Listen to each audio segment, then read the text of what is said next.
সিরাজগঞ্জ সদর উপজেলার কালিয়া হরিপুর ইউনিয়নের চাকলি গ্রামে অবস্থিত শিশু কানন মডেল স্কুল অ্যান্ড কলেজের উপর ১৪৪ ধারা আদালতের নিষেধাজ্ঞা উপেক্ষা করে জমির মালিক পক্ষের পেটুয়া বাহিনী দ্বারা বিদ্যালয় ভাঙচুর ও মিথ্যা মামলার প্রতিবাদে মানববন্ধন করেছে শিক্ষক শিক্ষার্থী ও অভিভাবকরা। বুধবার বেলা ১১টার দিকে বিদ্যালয়ের সামনে এই মানববন্ধন করেন কোমলমতি শিক্ষার্থীরা। ওনারা আসে আমাদের এসে মনে করেন যে তারে দিতে চায়, মানে মারামারি করে, হানাহানি করে আমাদের পড়াশোনা বিঘ্ন করতেছে। মানে আমাদের এসেছি ব্যাস, আমাদের তো ভালো রেজাল্ট করতে হবে, কিন্তু ওনারা করতে দিতেছে না এগুলা। মানে আমরা দেখে তো সরাই দিই, আমরা যাবো কোথায় বা আমাদের এসেছি ব্যাসটা মানে কী হবে আর কি। আর অন্য ছাত্ররা আছে, পড়াশোনা নষ্ট হবে, আমরা চাইতেছি না।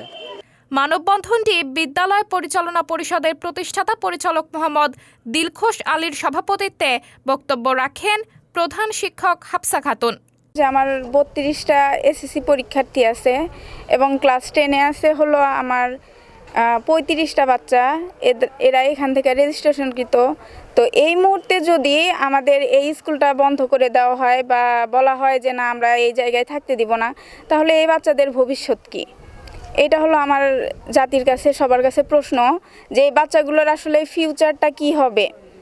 তো আমি নিজ থেকে বলতেছি যে অবশ্যই বাচ্চাগুলোকে ভালো রেজাল্ট করানোর জন্য বা ভালোভাবে পড়াশোনা করানোর জন্য আমাদের মানসিক যে বিষয়টা আছে এইটাতে অ্যাকচুয়ালি বাধাগ্রস্ত হচ্ছে, যে তারা নানা রকম প্রেশার ক্রিয়েট করতেছে, তারা হামলা করতে আসতেছে। এতে বাচ্চাদের, শিক্ষার্থীদের এবং টিচারদের হলো মানসিকভাবে ক্ষতিগ্রস্ত হচ্ছে, তারা সঠিকভাবে বাচ্চাদের পড়াশোনা করাতে পারতেছে না।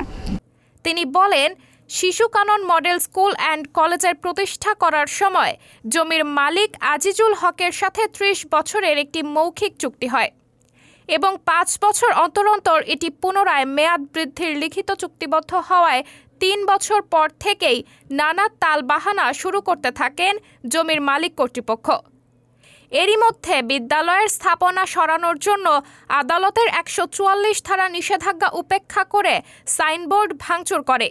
এতে করে বিদ্যালয়ের শিশুদের পাঠদান ব্যাহত হচ্ছে। প্রতিষ্ঠানের কোনো নিরাপত্তা নাই, আমরা কোনো নিরাপত্তা পাচ্ছি না। মানে আমাদের স্কুল প্রতিষ্ঠানে কোনো কাজ চলাকালীন আমাদের স্কুল প্রতিষ্ঠানের উপর অতর্কিত হামলা চালাচ্ছে। মানববন্ধনে আরও বক্তব্য রাখেন সহকারী শিক্ষিকা তানজিলা খাতুন, রুমা খাতুন, মাসুদেব কর্মকার, কাউসার আহমেদ, সোহান, পারভেজ, আখি খাতুন, তানিয়া খাতুন। মানববন্ধনে ৫ শতাধিক শিক্ষার্থী ও এলাকাবাসী উপস্থিত ছিলেন। সাবরিনা জলিল, সবার কথা।